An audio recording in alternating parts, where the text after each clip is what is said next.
राजू शेट्टी सदाभाऊ खोत एकाच सोफ्यावर बसल्याची माहिती मिळते। इंदापूर कोर्टात कट्टर विरोधक एकत्र दिसल्याचं आपल्याला पाहायला मिळते। सरकार विरोधात लढण्याची हिम्मत त्यांच्यात नाहीये असा टोला राजू शेट्टींचा सदाभाऊ खोतांना होता आणि आता आपण पाहतोय सोफ्यावर दोघे नेते एकत्र बसल्याचं आपल्याला बघायला मिळते।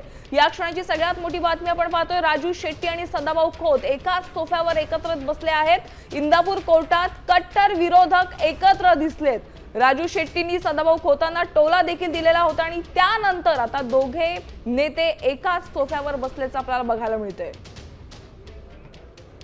शेट्टी साहेब, तुम्ही आणि सदाभाऊ खोत एका केससाठी एकत्र दिसला, शेतकऱ्यांच्या प्रश्नासाठी पुढे एकत्र दिसणार का?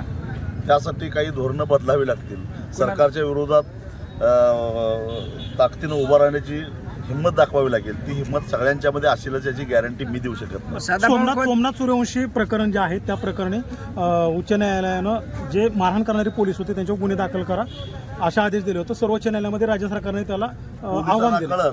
वरिष्ठांचं ऐकून जर का निरपराध लोकांच्यावर मारहाण केली तर काय होतंय हे कळलं आता पोलिसांना। आता isakal.com आहे देशातील नंबर 1 ची मराठी न्यूज वेबसाईट। प्रत्येक अपडेटसाठी isakal.com ला नक्की भेट द्या।